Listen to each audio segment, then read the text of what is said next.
Portanto, o que eu queria alertar aqui, finalmente, era para a situação do zinco, que é muito baixo, né?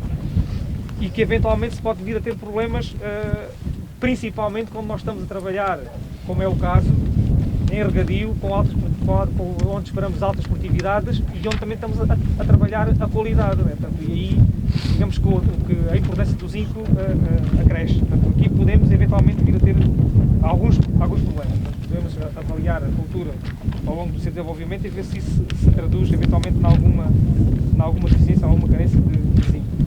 Quais são os efeitos da carência do zinco depois na qualidade? Não é só na qualidade, é também na produtividade. Manel, desculpa. Portanto, isto para dizer que a cevada não é uma cultura em que os sintomas de carência de zinco sejam muito visíveis. Mas se isto for trigo, mas no trigo risco, é particularmente evidente. E neste tipo de solo, que começa-se a manifestar por um super afilhamento, as plantas ficam mais estioladas e muitíssimo afilhadas, ficam em tufos. Mas ananicante. E ficam ananicadas. Portanto, isso, e em manchas, que ficam que se veem ao longe, tipo amareladas, colorosas. Sim, exatamente. Foi o que aconteceu ano passado lá em... Olhem lá aqui para nós, ananicante quer dizer exatamente... Ficam anãs, ananicante vem de anão. Não cresce. Acabam por nós o zinco é importante na síntese das auxinas. Exatamente. É uma hormona fundamental para o crescimento das plantas. E como tal, elas ficam anãs, ficam com um crescimento afetado. Abordada em direito, ananicante não. Não há. Mas é uma palavra interessante para começar a utilizar no seu vocabulário.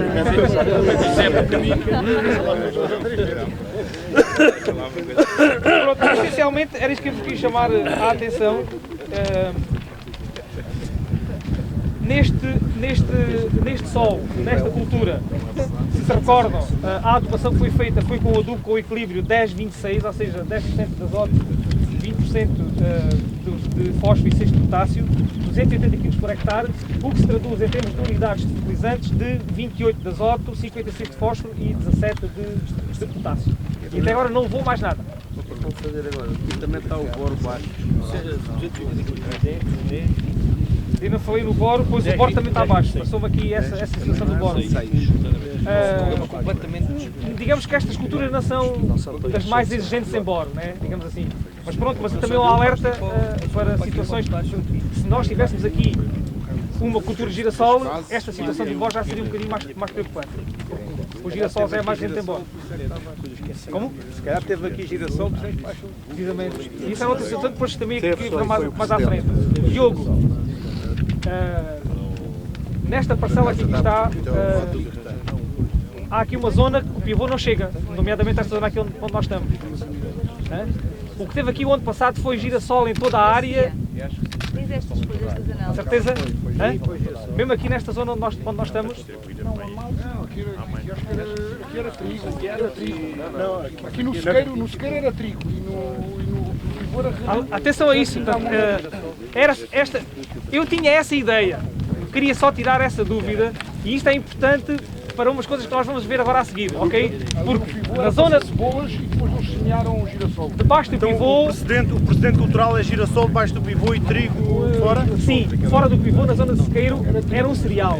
E agora há de tomar nota disso, porque quando formos ver aí, eventualmente, a avaliação da flora infestante, vocês vão ver que há uma diferença radical na flora infestante debaixo do pivô e fora do pivô. Ou seja, o efeito da rotação, nomeadamente a cultura do girassol anterior, uma cultura de primavera-verão, em que as doenças, as pragas e as infestantes são necessariamente diferentes, vão ver que há muito menos infestantes debaixo do pivô do que aqui nesta zona onde nós estamos. Eles, na zona do Stefano, eles fazem um bocado isto que agora se começa a ver aqui em Beja, que é estas rotações com cebola, com culturas, onde continuam a fazer os cereais num terceiro... como uma terceira, a cultura menos exigente da rotação e portanto deixa lá mais e portanto deixa lá mais comida. Portanto, nesse sentido pode fazer também mais sentido fazer essa análise. No efeito que têm os diferentes agroquímicos que se põem, nomeadamente os herbicidas e até alguns fungicidas. O efeito que aquilo para matar as plantas nocivas também tem algum efeito na planta que nós queremos proteger, não é? E é uma das formas de evitar e de minimizar esse efeito negativo. Porque o facto de meter dele já estar no... O Atlântico já é um Porque fica muito herbicida rapidamente agressivo. disponível. Se for assim, feito assim no pode matar ali muita da aviação. Exatamente. E aquilo ajuda a Alguns fungicidas fazem isso, agroquímicos, pá. porque lembra, é uma solução barata e que no fundo vai compensar muitas vezes a falta de uma adubação regular. Como deve ser. Como deve ser.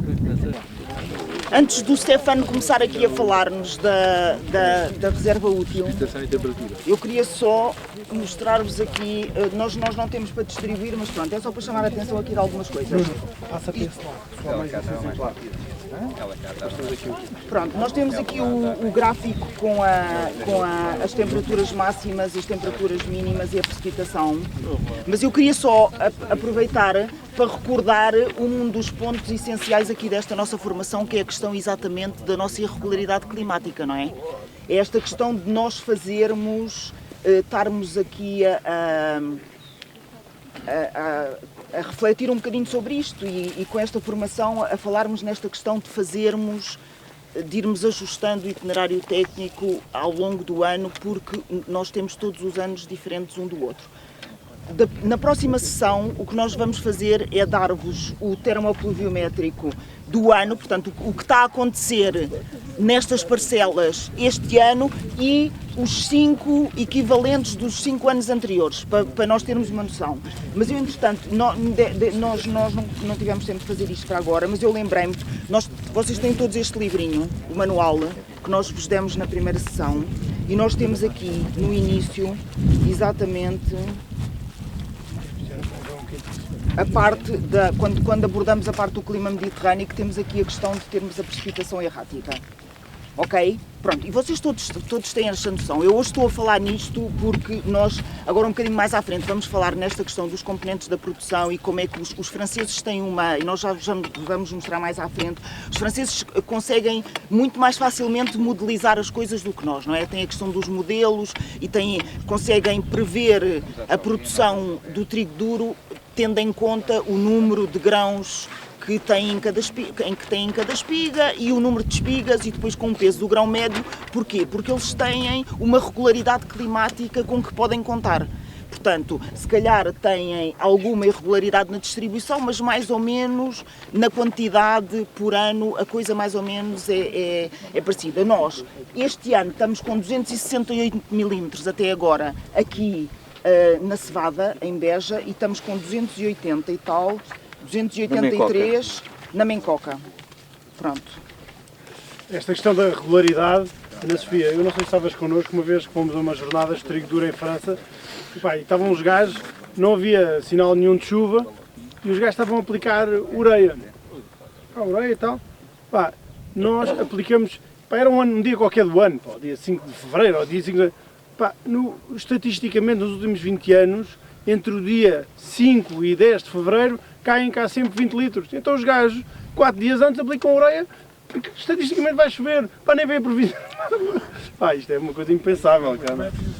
Isso é onda para o prato. Isso é lá aqui, se calhar 150 foram em 5 ou 6 dias. Pois, exatamente. Aliás, nós temos aqui... Está aqui. Nós aqui, agora... É isto mesmo? Tens aqui mesmo? Ou seja, não é aquela chuvinha todos os dias tipo rega. Pronto. Aliás, nós agora muito perto, há 2 fins de semana atrás, tivemos aqueles 60 litros nos 3 dias. Os tais 60 milímetros. Pronto. Isto é importante para nós percebermos a importância que tem esta questão de irmos ajustando o itinerário técnico ao longo da cultura e também o efeito que isso tem depois na reserva útil de água no solo que nós vamos tendo disponível para a cultura. Ok. Stéphane. Alors, donc je parle en français et Anna elle traduit, mais vous pouvez poser les questions en portugais, je comprendrai. Stéphane diz que podem fazer as perguntas todas que quiserem em português porque ele percebe, ele é dotado para as línguas. E então o que acontece é que, passado 2 ou 3 vezes de vir cá, já percebe perfeitamente o português. Portanto, nós já falamos, da nossa equipa, quem não fala francês fala português com ele e ele responde em francês. Portanto, vocês podem colocar as questões todas. Aproveitem, porque nós só o temos cá nesta sessão. Portanto, há que aproveitar o Stéphane. Allez, Stéphane. Alors, on va parler de la réserve utile en eau du sol. Vamos falar da reserva útil do solo. Alors, A reserva útil em água, exato. pourquoi c'est important? Parce que c'est l'élément principal qui explique le rendement. Anna vous a dit, le problème de nos climats méditerranéens, c'est qu'on a des rendements très chaotiques d'une année sur l'autre. Et comme le blé est une culture pas très rentable, hein, ça paye pas beaucoup, si on fait toujours la même chose, année après année, soit on dépense trop d'argent, soit on ne dépense pas assez d'argent pour profiter d'une bonne année. Et donc il faut absolument ajuster l'itinéraire technique au climat.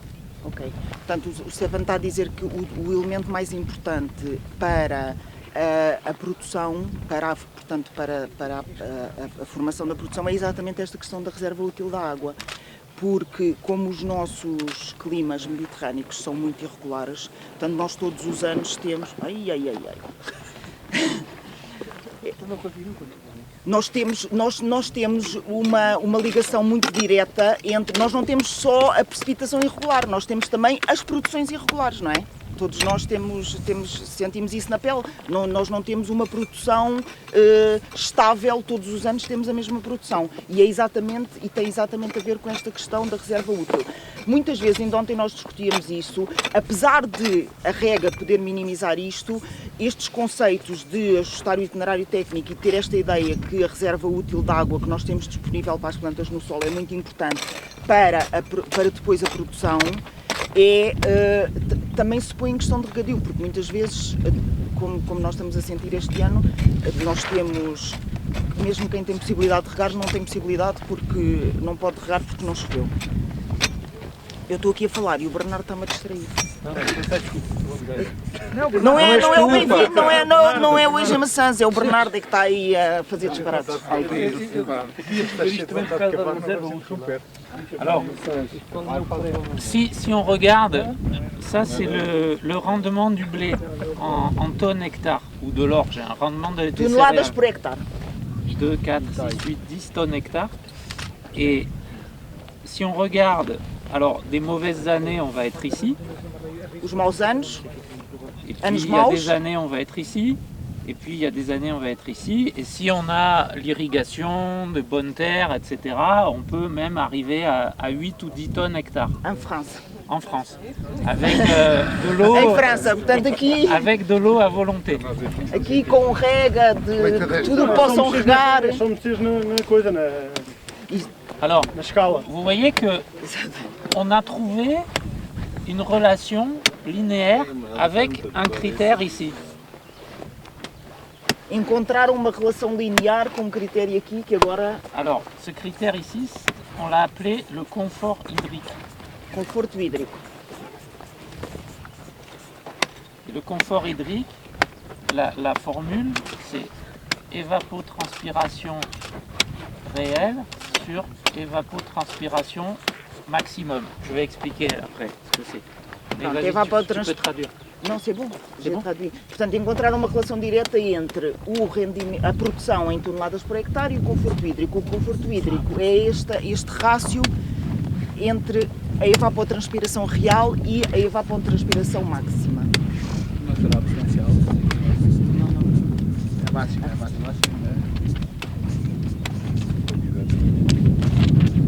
Sendo que o máximo é o 1, que é quando a real... Voilà.